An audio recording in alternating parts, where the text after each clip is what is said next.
नमस्कार दोस्तों, मेरा नाम है यशस्वी वर्मा और मैं अपने दोस्त ज़ुबैर राशिद के साथ आज आपको जो ये हमारी एनेस्थीसिया मशीन है जिसे कि हम बोलते हैं एनेस्थीसिया डिलीवरी सिस्टम, जो कि एडवांस CS2 मॉडल है, इसके जो कंपोनेंट्स हैं उन्हें क्या कहा जाता है आज हम वो जानेंगे।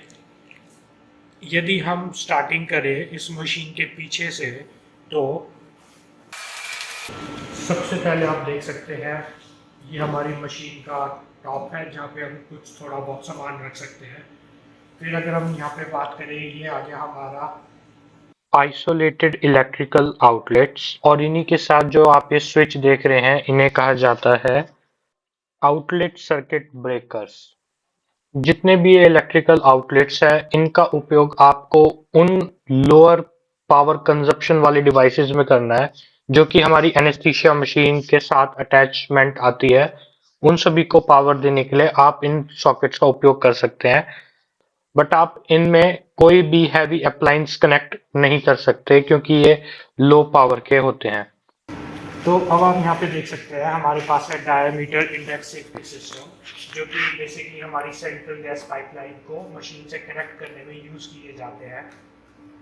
फिर ये आ गई हमारी सेंट्रल गैस पाइपलाइन। इनकी कलर कोडिंग आप याद रखिएगा, इंडिया में नाइट्रस ऑक्साइड की होती है ब्लू, एयर की होती है ब्लैक और ऑक्सीजन की होती है वाइट। यदि हम इसी के बगल में देखें तो यहाँ पे रहता है हमारा सिलेंडर का एरिया जहाँ पे कि होती है हमारी योक असेंबली, जिसमें कि हमारा सिलेंडर कनेक्ट किए जाते हैं। हमारा जो ऑक्सीजन का सिलेंडर होता है उसकी ब्लैक बॉडी वाइट शोल्डर होता है और जो नाइट्रस का सिलेंडर होता है उसकी कलर कोडिंग है ब्लू।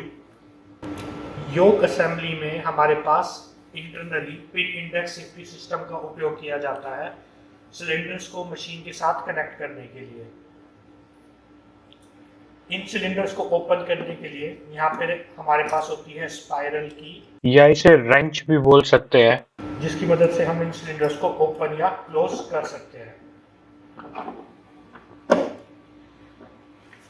यदि इधर नजर डालें दोस्तों, जो विदेशों में हमारी यही एनेस्थीसिया मशीन होती है जिसमें सारे के सारे पार्ट्स लगे हुए होते हैं, उसमें आइडियली जो आप ये ग्रुप देख रहे हैं, जो ये स्पेस देख रहे हैं, यहाँ पे एक सक्शन बॉटल आती है और उसका कनेक्शन आगे होता है, वो हम आगे अभी देखेंगे। उसके बाद यदि हम और नीचे आ जाए तो यहाँ पर आप देख सकते हैं यहाँ पे आपकी आ रही है पावर कॉर्ड जो कि यहाँ पे कनेक्ट हो रही है। इसी के साथ हमारे पास एक स्विच है जो बेसिकली एक MCB की तरह काम करता है और इस MCB को कहा जाता है सिस्टम सर्किट ब्रेकर। ध्यान देने वाली बात है कि ये उल्टा ओपन होता है। कहने का मतलब नॉर्मली हम स्विच का जो नीचे वाला पोर्शन होता है उसको प्रेस करते हैं तब वो ऑन होता है, बट इसमें ये उल्टा रहता है। या ये बेसिकली एक MCB ही है और उसके नीचे हमारे पास इक्विपोटेंशियल स्टड वाला एंड, इसका काम ये होता है कि इस मशीन में करंट ना आए। यदि कहीं पे कोई करंट लीकेज है, इसको हम ग्राउंड के साथ कनेक्ट कर देते हैं तो उससे फिर मशीन में करंट लगने का रिस्क कम हो जाता है। दोस्तों, जितना मैंने एक्सपीरियंस किया है, हमारी सभी प्रकार की एनेस्थीसिया मशीन्स में चीज़ें सब सेम होती हैं, लेकिन कंपनी के द्वारा उनका नाम चेंज कर दिया जाता है, तभी उनके नाम में थोड़ी सी वेरिएशन आ जाती है। यदि हम फिर से ऊपर से स्टार्टिंग करें तो सबसे पहले आ जाते हैं यहाँ पे लाइट ओपन करने के लिए एक नॉब, जिसकी मदद से हम इसकी लाइट ओपन कर सकते हैं। उसके बाद आ जाती है हमारे पास वेपराइजर्स। ये हमारे X7 वेपराइजर्स हैं। ये CO फ्लोरीन का, आइसो फ्लोरीन का। CO की कलर कोडिंग है येलो, आइसो की है पर्पल। यदि ये एम्प्टी हो जाते हैं तो उनको फिल करने के लिए हम इसको ओपन करके with the help of quick filling connectors इसको हम फिल कर सकते हैं।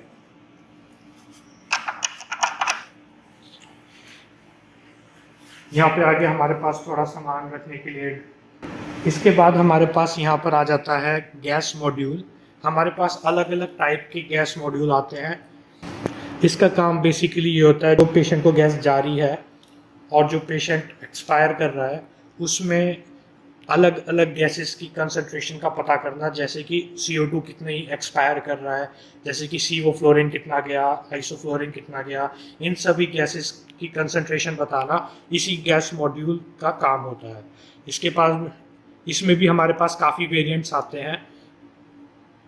यहाँ पे एक चीज मिसिंग है जिसे कहा जाता है डीप एंड वाटर ट्रैप। और जो आप ये ट्यूबिंग देख रहे हैं जो इसके साथ अटैच्ड है, इस ट्यूबिंग को कहा जाता है सैंपल लाइन।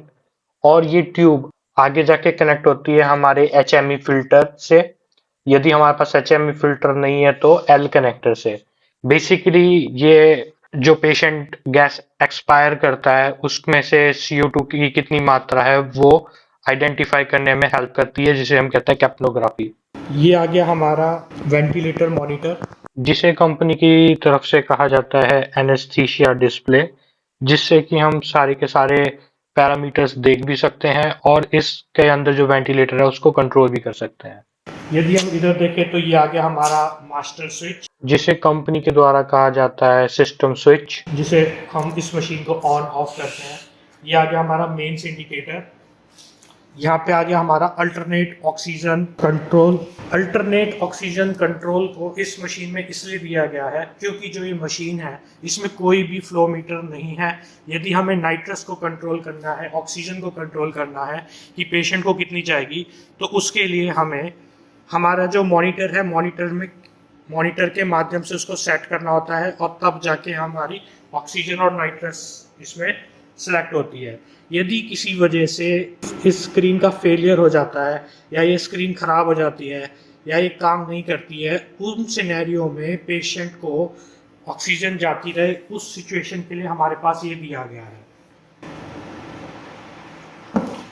इसी के साथ अगर हम यहाँ पे देखें तो आप देख सकते हैं यहाँ पे एक कटआउट सा है।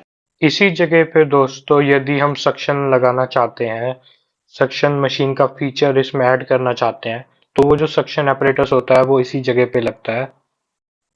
इसी के साथ यदि आप साइड में देखें तो यहाँ पर प्रेजेंट होता है ऑक्सिलरी ऑक्सीजन फ्लो कंट्रोल। ये एक ऑप्शनल ऑक्सीजन सोर्स होता है, बेसिकली यूज किया जाता है नेजल कैनुला या फिर ऑक्सीजन मास्क को कनेक्ट करने के लिए। इसके माध्यम से हम स्पाइनल के दौरान जो ऑक्सीजन मास्क कनेक्ट करते हैं पेशेंट को, वो हम यहाँ पर अटैच कर सकते हैं।